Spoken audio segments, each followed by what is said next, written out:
Howdy. Howdy. This is how we say hello here. To get the students' attention. So today we are happy to get to Dr. Henry Liu here. Dr. Henry Liu coming from the University of Michigan. And he will give us a talk about the 20 years of autonomous vehicles, reflections, and opportunities. So Dr. Henry Liu is a Bruce Greenfield Collegiate Professor of Engineering at the University of Michigan, where he serves as the director of the University of Michigan Transportation Research Institute. He's also director of MCT and director of the U.S. Department of Transportation Center for Connected and Automated Transportation.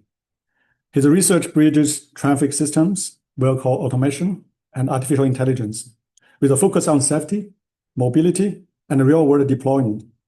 So Dr. Liu is widely recognized for pioneering work in autonomous vehicle safety evaluation, behavioral modeling, and traffic signal optimization. His research on autonomous vehicles safety validation has been published in Nature and featured as a cover story. He currently serves as a managing editor of the Journal of Intelligent Transportation Systems and a board member of ITS America. Through his leadership across academia and industry, he's helping to redefine how we design, evaluate, and deploy the next generation of intelligent transportation systems. So with that, the microphone is yours, Dr. Henry Liu. Let's welcome our speaker. Thank you, Dr. Tao, and a pleasure to be here. This is my first time at Texas A&M. I'm really impressed by the campus and also the scale of the facility you have here. What I'm going to talk about today is on the 20 years of autonomous vehicles and some reflections and opportunities. I'm also going to talk about some of the work we have been doing with autonomous vehicles. And so it's half and half. Half it's sort of the review and survey of what's going on with autonomous vehicle in the last 20 years. And the second half will be some of our work related with autonomous vehicle safety evaluation. So before I start, I'd like to talk a little bit in terms of Michigan Transportation Research Institute, we call OMTRI. OMTRI, this year is OMTRI's 60 years anniversary. We just had our anniversary symposium in October, and it started with 1965, mainly by the donation of Ford and GM and Alliance for Automotive Innovation at the time, and start with really vehicle crash test. And so over the last 60 years, OMTRI has been focusing on transportation safety, and there's some of the picture shows some of the landmark work have been done with OMTRI, and one of this is U.S. seatbelt law, and it was signed in 1985 in OMTRI's SLAT test crash test facility. And also OMTRI has a very large bioscience group related with mostly with modeling of human bodies and also dummies and the crash test. And we still maintain the world's largest human-shaped database. If you go to humanshape.org, and that has all the data related with various population, the shapes of the bodies. And if you come from mechanical engineering, and you probably use some of the vehicle dynamic simulation models like car sim, truck sim, those are very well-known simulation models, and those are originally developed in the 1990s at OMTRI. And after 2010, our work has been really focusing on two. One is on connectivity, which OMTRI started at the time. It was the world's largest connected vehicle testbed in the city of Ann Arbor. And we instrumented 3,000 vehicles and 75 intersections in the city. And then about 2015, we built MCity, and we've been operating MCity in the last 10 years. And MCity was the world's first automated vehicle test facility. And you can see this is the real picture. The other half is the the digital twin of M-City in Kaala. And here's M-City, and it's very small. It's 32 acres, and I've been in your really campus and look at your test facility. It's much bigger than this. But this is the urban test facility. It's right on campus. It's 32 acre. It has about 6 intersections. Has a stretch of freeway. Has about 1,000 feet long, and since then, in the last few years, we've been funded by National Science Foundation to build M-City 2.0, and basically to complement our physical infrastructure with digital infrastructure, and then connect the digital infrastructure together with physical infrastructure. I'm going to talk a little bit related to that in the later part of my talk. All right, so come back to autonomous vehicle technology in the last 20 years.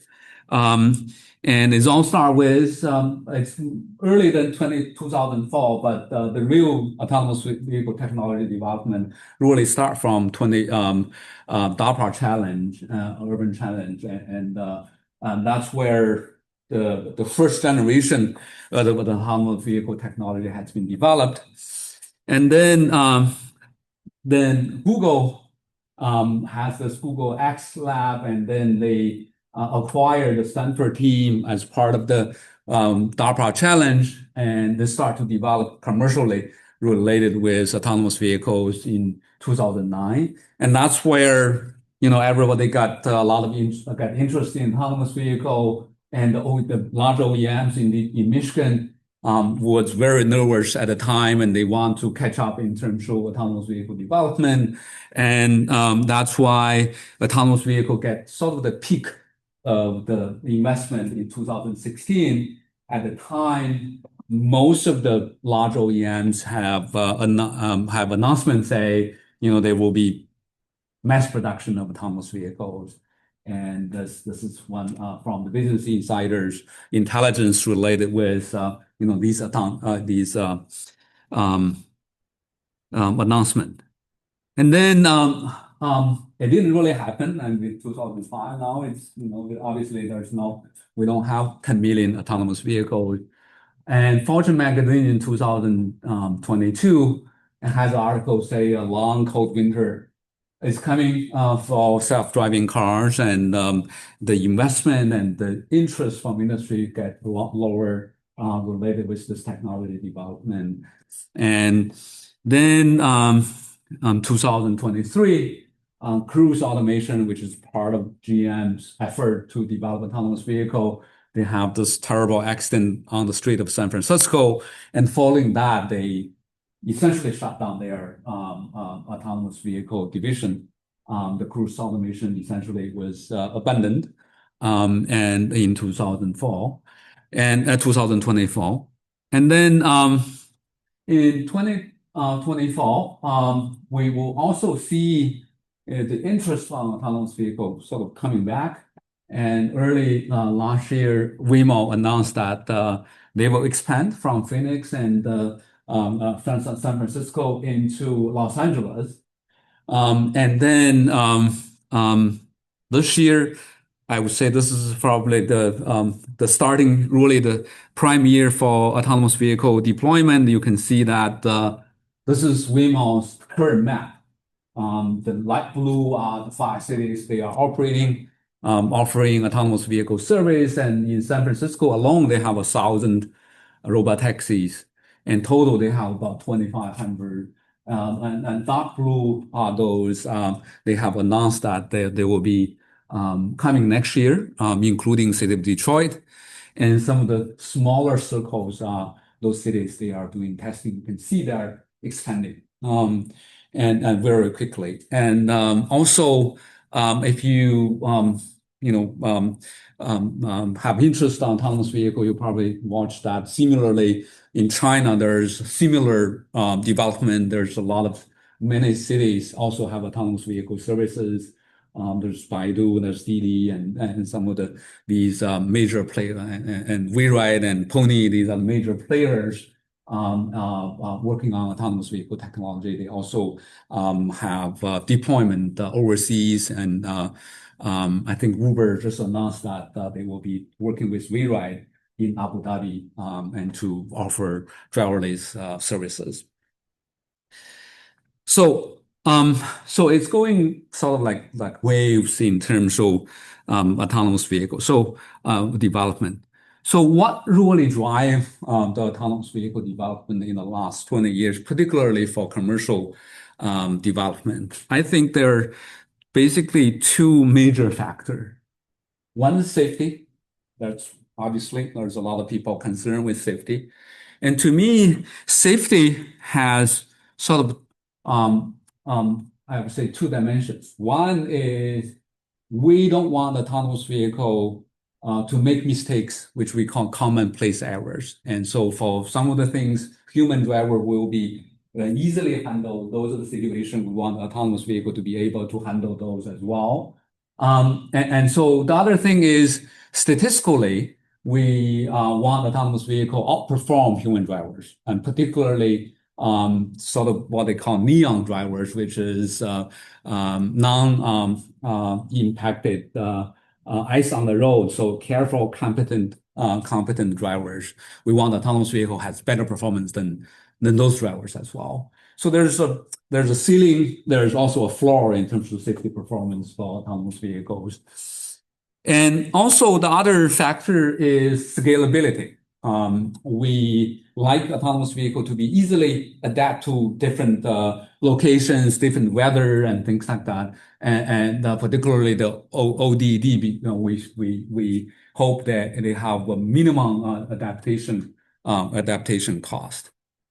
And then so if you look at it in terms of where Waymo is, and Waymo has, from their own data, they demonstrate they have less crashes, much significant lower in terms of crashes, a number of crashes per mile than human drivers. And they obviously operating in 5 cities, and for the most part, they can operate within 55 miles per hour. Although in San Francisco, a couple of weeks ago, they announced they can drive on freeways as well. And then some people say Tesla, the FSD, and obviously they are testing robot taxi in Austin, Texas. And there's a Tesla tracker. I drive a Tesla, so the disengagement rate is still very low. They can operate almost everywhere, anywhere, any type of road. The scalability is really good, but the safety is a real concern. For example, my Model 3, I have FSD on it. Whenever I see a police vehicle, I will take over immediately because the vehicle doesn't really recognize police vehicle, at least for my car. And so how we reach really to both safe and scalable, that's still an open question, right? So although it seems that companies has gradually figure that out in terms of to deploy safe and scalable. And at the same time, the last 20 years, and safety is really big concern. I talk a little bit related with cruise automation's accident already. And early this year in 2005, AAA Foundation has a survey related with the confidence of consumers related with autonomous vehicle. And as you can see, only 13% of the US drivers has confidence in terms of safety performance for autonomous vehicle. And so, globally, in 2022, there was a statistic shows there's $160 billion invested in the autonomous vehicle technology. It's one of the technologies has the largest investment in history. And yet at this moment, we still have really less than, globally, we'll probably have less than 10,000 autonomous vehicles. And so why is it so difficult in terms of this technology? And so I summarized this into sort of this technology to two curses. And one curse is well known in terms of curse of dimensionality. A lot of people knows about this. This has been discussed multiple times. And so when the decision space becomes so complex, then you need a lot of data and to train your model. And if you look at the driving environment, you have sort of different weather conditions, different roadway infrastructure, and different road users, and each user have different behaviors, and sometimes even different days, different time of the day, people have different mode and they drive differently as well. And so if you combine those all together, the driving environment could be very complex. And but in 2013, there's this deep neural network and development, and then we have a larger network, and we are able to handle a lot of data and in a very high dimensional space. And that's why the traditional wisdom related with curse of dimensionality sort of being fade away in 2014 and 15. And that's also why at the time, 2016, people feel that they are confident the scientific challenge for autonomous vehicle technology has been sort of resolved. And then now it's all engineering deployment. And so in 5 years, there will be mass production of autonomous vehicles. Obviously, that didn't happen.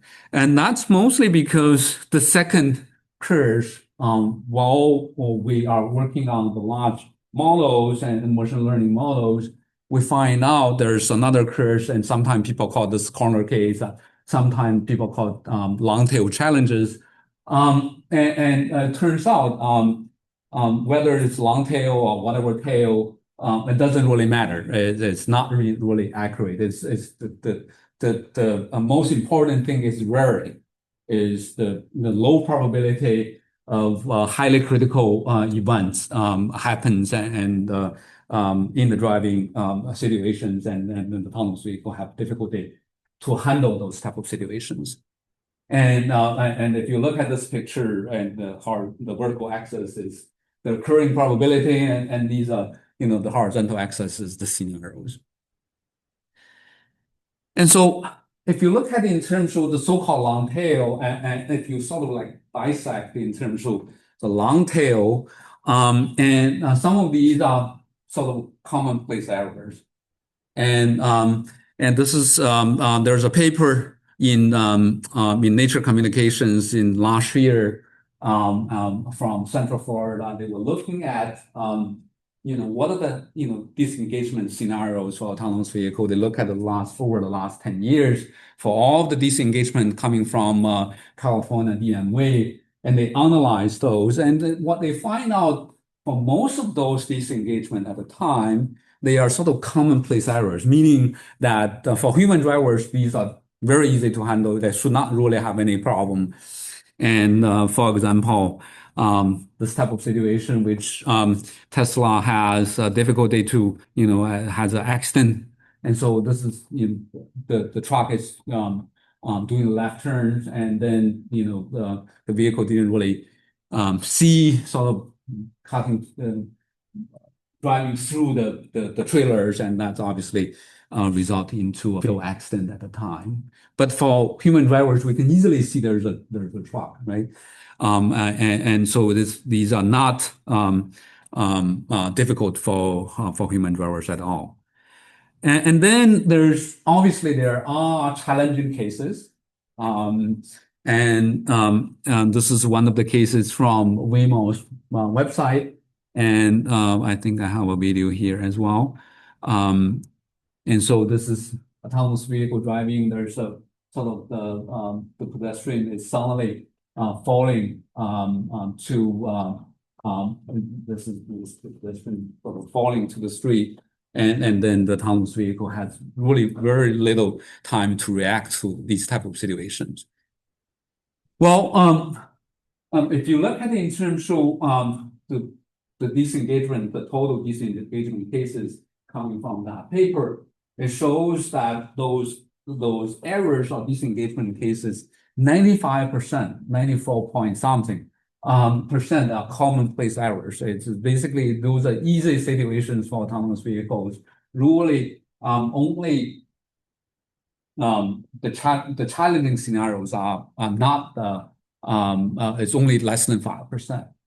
And so the rarity means different things for autonomous vehicle versus human drivers. For some of these things, and to us, the human drivers, it's very easy to handle. It's not a rarity. To autonomous vehicle, it's actually a rarity because even small changes in the driving environment could be something they have not seen before. And so, so that's why we summarize this into this paper we call Curse Rarity, and was published in last year in Nature Communication as well. Okay, so the challenge for autonomous vehicle really is the compounding effect. So it's the low probability safety critical cases in a high dimensional environment. And so, so really these two curses, and one on top of the other. And after we published that paper, there was a engineer from Hyundai make a picture of this on LinkedIn. I thought it's very interesting. And so it's clearly demonstrated in terms of what are really the challenges for autonomous vehicles technology development. So in the last 20 years, in terms of development, I summarized this also into sort of the three different phases. In the first phase, or what I call AV 1.0, is this autonomous vehicle mainly is rule-based. And so if you look at it in terms of autonomous vehicle technology, is in terms of software stacks, is mainly divided into three different components: the perception, the trajectory planning, and also the control. And if you look at each of these, a lot of rules is being utilized in these modules. And so the autonomous vehicles really follow sort of the pre-designed rules and models, and there's a reference path. And as we know, because the driving environment is so complex, and so they have difficulty to handle those nuanced situations from the driving scenarios, and then so this rule-based approach or model-based approach suffered from both the curse of dimensionality and also the curse of rarity. And then if you look at it in terms of the second phase, which is really from the AV 2.0 from 2012, starting from the deep learning, boom, and also the convolutional neural network, and really focus on the discriminative learning, meaning that we're trying to imitate in terms of building the mapping between the input and the output. And most of the components in terms of perception and planning is sort of being replaced by the neural networks. And also in the last couple of years, there's also the end-to-end learning, and which combines perception and planning as well. And so this is trying to mimic from the human driving data and feed from the human driving trajectories and with the input and output. And in this type of situations, they can offer the superior performance for different driving situations, and basically mitigate in terms of the curse of dimensionality issues, but they still suffer from the curse of rarity. And then in the last 3 years, also this generative AI really become very popular. And if you look at it in terms of what are the differences between sort of the imitation or discriminative learning to more generative learning, and if you look at it in terms of the state, that's the input coming from the driving environment and the sensors. And then and they observe in terms of how human is driving, and they have this data set of these between the states, the observed state and also the action. They're trying to build this mapping between the S and A. And then if there's a new situation, they simply use the model to reference those. And that's the idea essentially behind the discriminated learning. And on the contrary, if you look at it in terms of the generative modeling and generative learning, and they're not really trying to build the mapping between the input and output. Rather, they're trying to build a joint distribution, joint probability distribution between the S and A. And now we can essentially, once we build that mapping, then we can calculate in terms of the action coming from the state, from Bayesian rules. And so this is trying to really build the internal relationship between the input and also the output. And so that's where this generative learning starting from, a couple 2-3 years ago. And then there's various models, and there's also the large language model at the time would become available, and how to apply large video large language model and also the word models and into autonomous driving. And there's also the video language action model. And so a number of these large models appears from the generative modeling scheme. And essentially, there's various schemes being developed in the last few years. There's the scheme of using the quick reference and slow thinking type of scheme, looking at the difficult situations by providing information coming from the video language, large video language model as well. And so, and people think, from what we can tell, people think this potentially can overcome both the curse of dimensionality and the curse of rarity. And that's also why there's some of the in some of the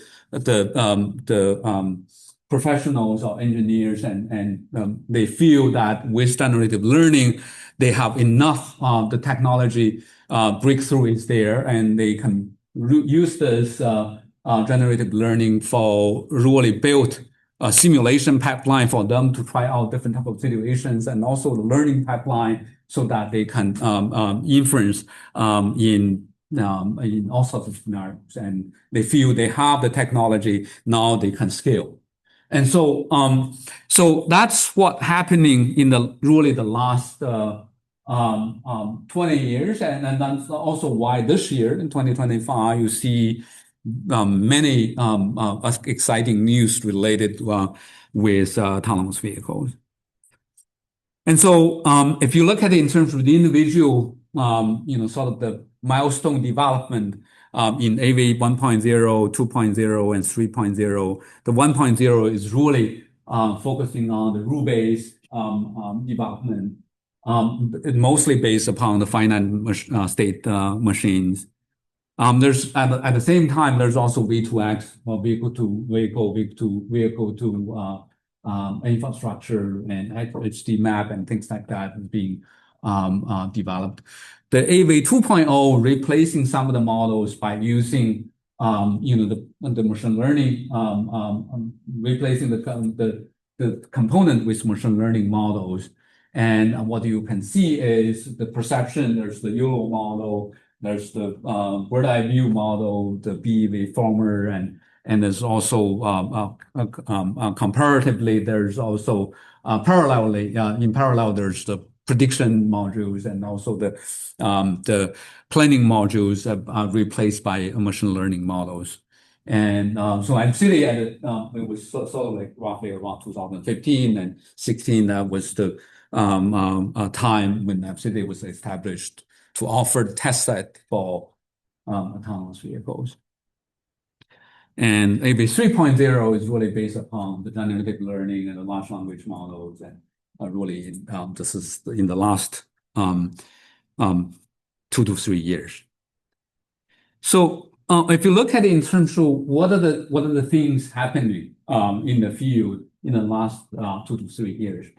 One is how to adapt these language models into the autonomous driving situation. And obviously, the language is one type of sort of encoding the information, right? So we encode the driving environment, the driving scenes into the language and decode into the actions. And obviously, then we need to understand the spatial, the contents, and also the dynamics around the vehicle and some of the situational awareness and things like that, and how we can adapt the large language model and video language model into the driving situations.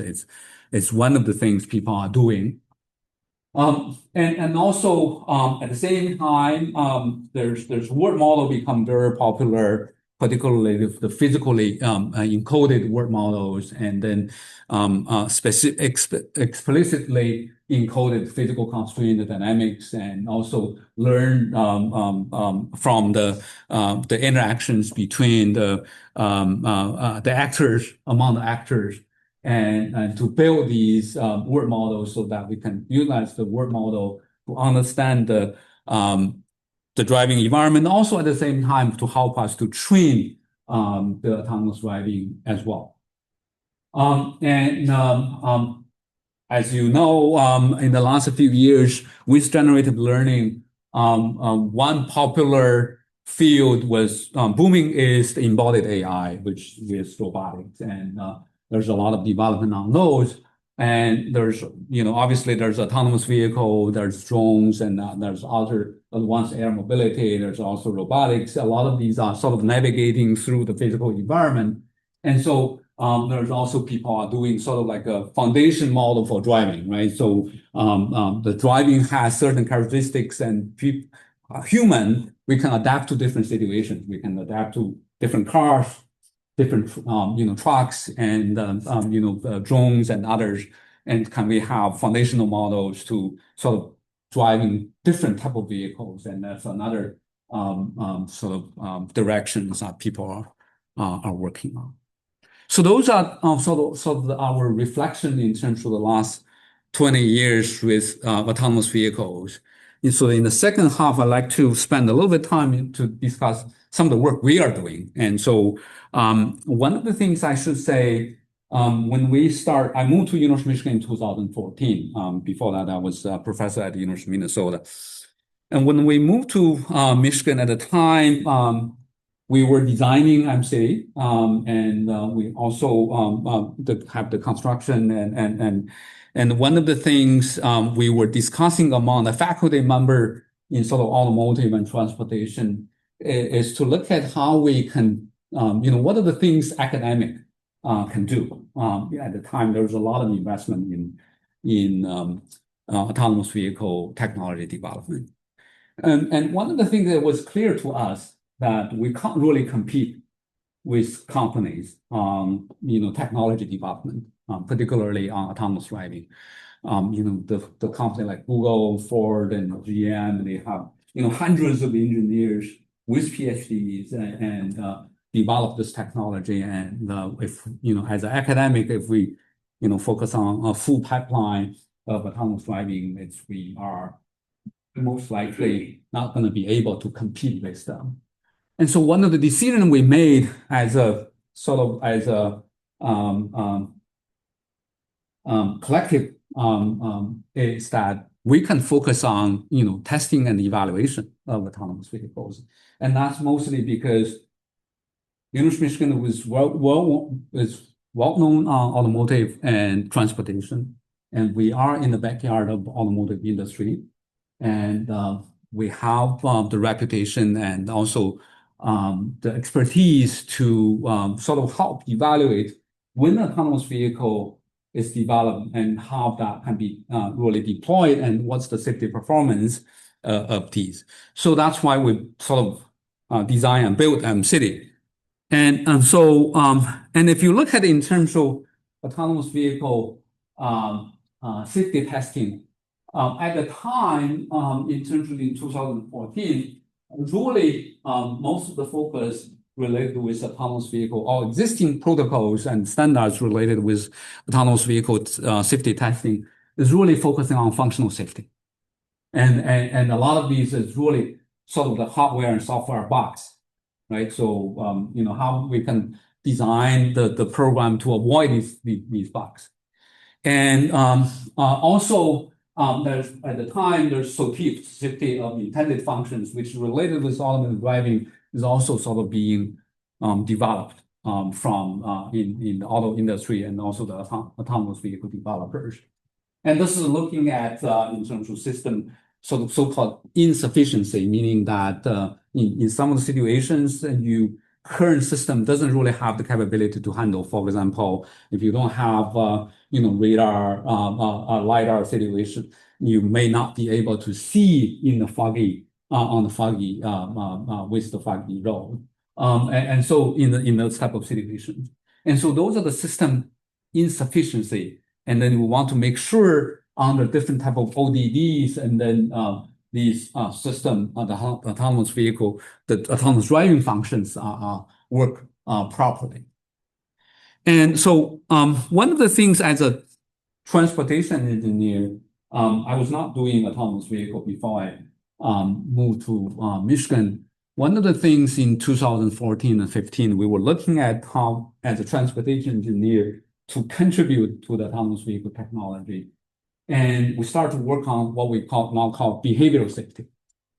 And if I just follow basically what is the functional safety definition, and find what behavioral safety is, really looking at the so-called absence of unreasonable risk due to the hazard resulting from autonomous vehicles' unsafe behavior response and also interaction with the driving environment. Okay, and so the highlights here is to response to others and also interactive with others. And so, for example, if you look into a situation of a freeway and merging, and so let's say autonomous vehicle is driving on the rightmost lane of the freeway, there's a human-driven vehicle is merging from the on-ramp. So at that time, the autonomous vehicle has at least 3 behavior choices to make. One is they can accelerate, pass through the on-ramp, and then get ahead. And they can also decelerate, allow the human-driven vehicle to merge in, or they can merge to sort of like taking a left lane change. And if you look at these behavioral choices, and each of the choices not only impact the autonomous vehicle itself, it also impact other vehicles surrounding autonomous vehicles. So this become really important when you have not only one of these autonomous vehicles, and if you have hundreds and hundreds of thousands of these vehicles, how does autonomous vehicle making decisions in the driving environment and interact with other road users and become very, very important. It's important in mostly for autonomous vehicle safety evaluation in 2 aspects. One is sort of if we can evaluate behavioral safety, it helps us to explore the unknown unsafe situations. And so if the known unsafe situations, then we can design those type of tests. We can test the autonomous vehicle and evaluate. The most difficult thing for these safety critical or long tail cases is we don't know the unknown unsafe situations, particularly these commonplace areas. And this might be really easy for human drivers, but it's very difficult for autonomous vehicle. And we want to be able to explore those unknown unsafe situations. The other thing is to evaluate the safety impact when it's being deployed at scale. We want to see what's the performance of that. And so that's how we start to look at it in terms of how we evaluate behavioral safety, and in terms of the definition, how we do the evaluation is quite easy. It's sort of like Monte Carlo type of approach, right? So if we drive autonomous vehicle, X times or N times, and there's M accident occurs, then the M divided by N, that's become your accident rate. So A is the accident and P is the probability of the accident, right? And so X is the sort of driving environment, right? So it has all the dimensions in terms of the decision variable. Okay, so that's in terms of how we evaluate in terms of the overall accident rates, right? So that's the number of accidents per mile or something like that, or whatever measure you have. And then critically, we also need to sort of model the naturalistic driving environment, the drawing probability of the X. And so there's also the static variables, there's also the dynamic variables and the surrounding from the surrounding driving environment. And we want to, if you want to do this in the simulated world, you want your naturalistic driving environment simulation follows the naturalistic environment, right? So and it turns out model the naturalistic driving environment is not easy. And we as transportation engineer, we study how vehicles, driver units interact with each other, right? We design car following rules and lane changing rules and things like that. But we know that cannot be really utilized for autonomous vehicle safety evaluation because most of these car following and lane changing rules is based upon essentially crash free, right? So it doesn't really model the crash, and if crash happens, it's because of numerical errors. And so that's one difficulty. The other difficulty related with this is that even you built a perfect naturalistic driving environment model, because the low probability of the accident rate, the accident occurs, then it take a really long time to see the accident happens even in the simulation. Not mentioned if you do the on-road testing, that's why people say we need billions of miles to really evaluate the safety performance, to have the enough confidence to evaluate the safety performance. And so that's why in terms of the safety evaluation, particularly behavioral safety evaluation, there's two difficulties. One is how we can make it as realistic as possible. Two is how we accelerate this, because it's too slow. And otherwise it takes too long for them to get good information even for training purposes. And so that's why we result into sort of important sampling, right? So instead of sample from the PX, which is the naturalistic driving environment, we sample from the so-called QX, which is the importance function. And in the traditional importance sampling theory, it's very difficult to handle really high dimensional situations. And so luckily what we find out is this is totally a mathematical construct, is we find out the important function need to be designed with two components. One is the contribution to the accident, and the other one is the exposure rate. And then so that we designed this when we train the reinforcement learning model, the reward function is very much related with how we mathematically construct this important function. And that's why we call our simulation model is naturalistic and adversarial driving environment. So not only just naturalistic, but in certain situations, we accelerate the generation of safety critical situation. And that's the one we published on the Nature cover page. And so in summary, the safety validation really have two major components, and that's how we overcome these type of challenges. And eventually, in the last 2 years, we put it into all simulation, into one simulation package we call Terrazin. And then we can utilize the Netflix driving data coming from either the vehicle-centric data or from infrastructure. And then we can connect to other sensor simulation, physics-based sensor simulation models, for example, the CALA and Amadeus, Omniverse, and others, right? And we further recently, in the last year also, we've been working with NVIDIA with their Cosmos Drive model, and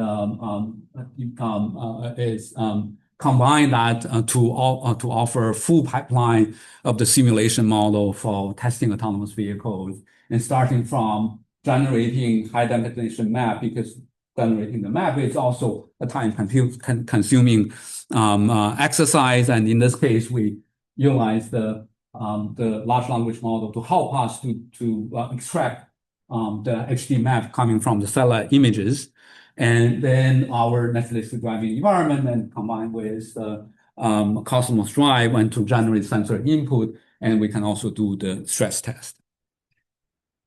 All right, so I'm gonna basically, this is since my time is limited, so I'm gonna skip this in terms of some of the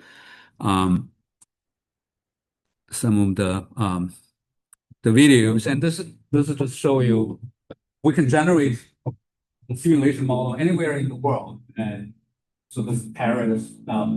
These are by the way, these are all generated models. These are not real, not real videos. These are all generated coming from one satellite images, and then with the generated model, we have both the NDE and also NADE, and the Cosmos model.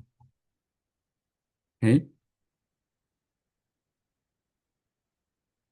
And so you can also use Terrasim to add adversarial driving situations. And so the foggy situation, the snow situation, some of the hard scenarios related with driving.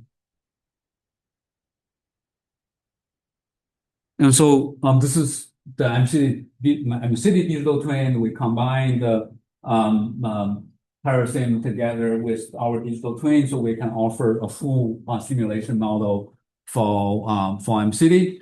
And so just to give you some of the interesting cases. And so on the left corner, you can see the red vehicle is the autonomous vehicle, is making left turns, and then it's for unprotected green situations. And then at the time, there's opposite direction. The blue vehicle is the background vehicle. And so they see each other and sort of both slow down and both start at the same time. And that's why it results into crashes. So I'm going to skip the other videos. And then also we combine this, this simulation model we have and with the physical test track.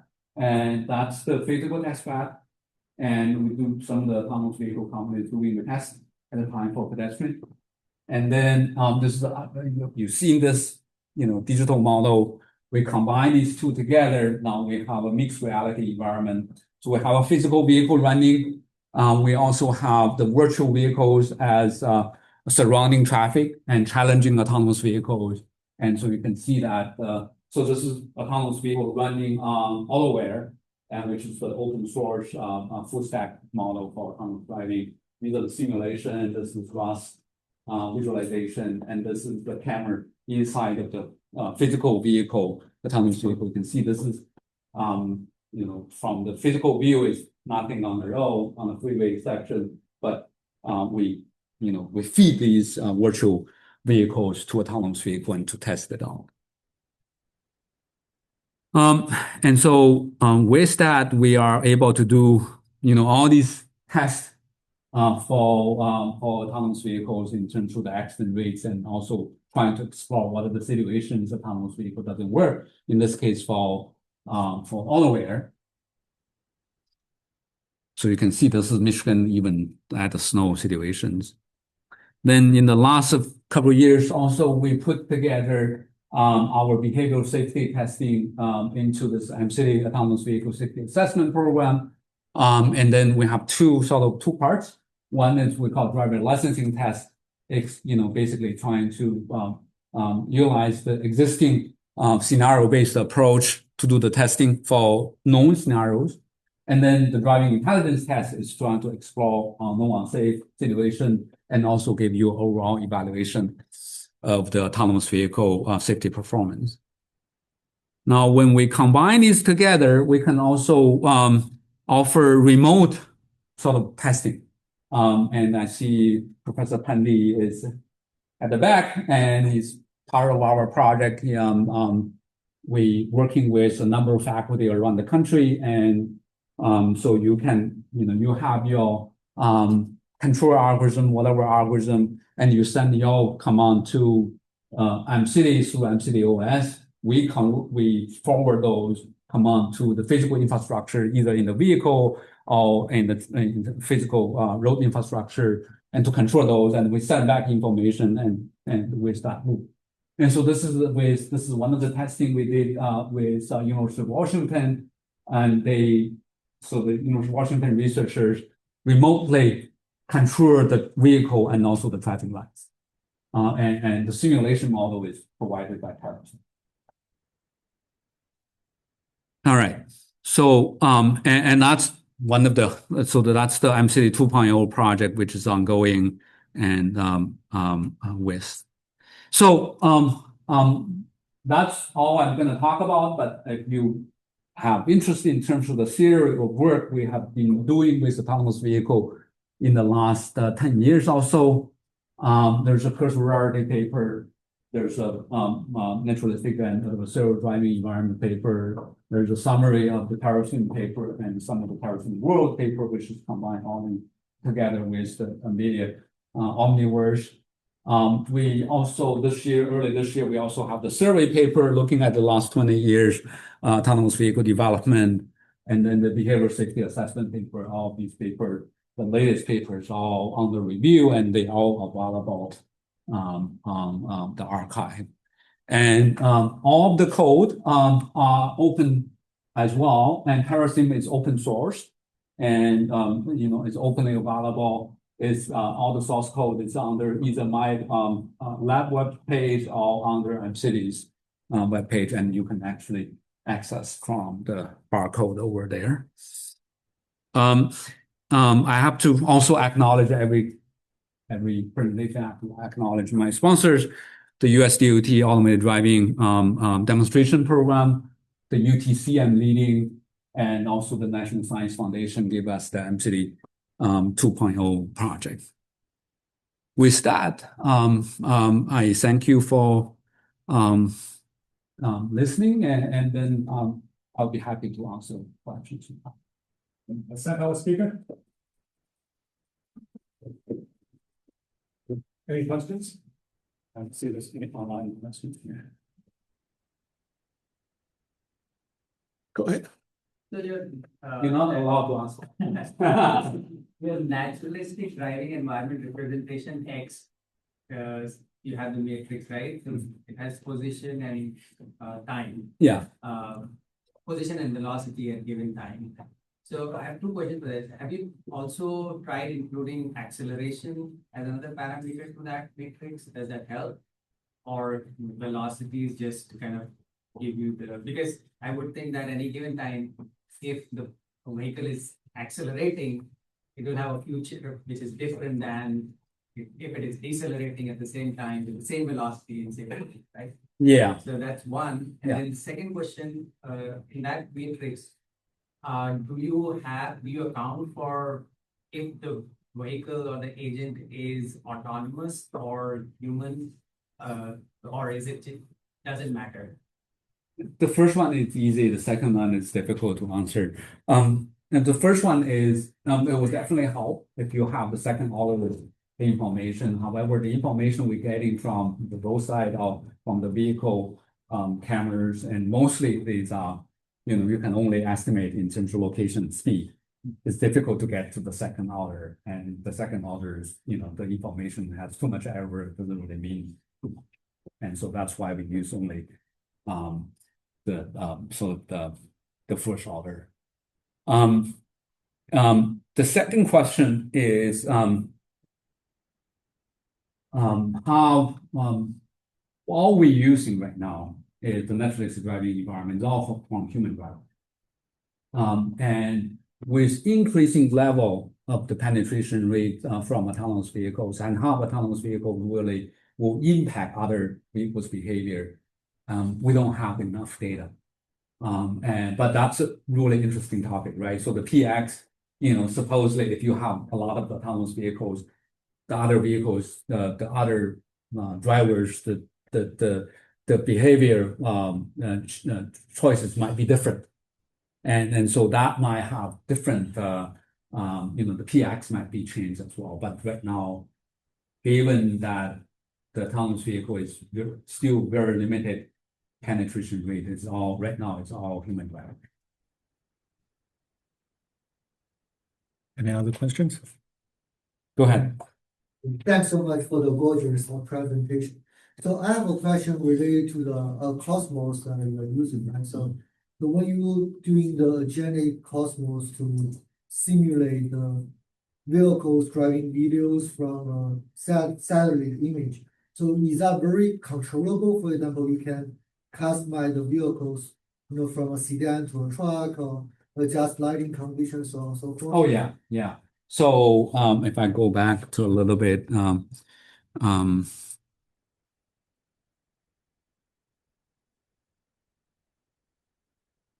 so just to give you, okay. So with Cosmos model, all of these are generated by satellite images. So satellite images give us sort of the background information. All of the dynamic actors are coming from TerraSym. So they have the vehicle. So essentially TerraSym controls these are pedestrians, trucks, or vehicle, sedan, or bicyclists. TerraSym can generate all of those information. And then you give that information to Cosmos. Cosmos will generate pedestrians, the bicycles, the trucks and things like that. And the position and the velocity of these road users all controlled by TerraSym, the behavioral model. But the sensor input, generated sensor input that come from Excellent. Cosmos. Right. Yeah, go ahead. Question, the similar question here is that, for example, when you generate different levels scenario, if the driver driving in the road without light and the driving behavior with the light, the behavior should be different. And so when you try to replace or try to make the scenario realistic, so how about the behavior ones? If the behavior adjusts accordingly with the scenario changing. Great question. I would say the generative, the video generation models is not as good as that yet. And so at the moment, it's all coming from, as I mentioned, the trajectory of the dynamic object, coming from the behavioral model. Also, for example, if you generate more safety critical situations, the video model hasn't seen that yet, right? So there's, the Cosmos model see very few sort of safety critical situations, and that's where the current sort of the sensor simulation model is really working on. So Cosmos is trying to improve that. We're helping them to improve these models, and the information, the question you asked that if you have different lighting conditions and people may be driving slower or faster or whatever these, and how that will impact, it's not being considered. None of these is being considered yet, but those are all very good questions. NVIDIA and other sensor simulation companies, for example, Parallel Domain, and they are actively working on that. Our work mostly focusing on behavioral modeling, and we have sort of partnership together with those companies to utilize that data. And by the way, all of these like Cosmos model, these are also open source model, so that's why we can integrate all together. Okay, let's thank our speaker again. All right, thanks, Liam. So Dr. Liu will be around for another half an hour, I think. Gaurav, you'll be meeting with him after this, okay? So if you have any questions that you want, feel free to stay around, hang around, and we still have some time here to talk with Dr. Liu. So I'm gonna stop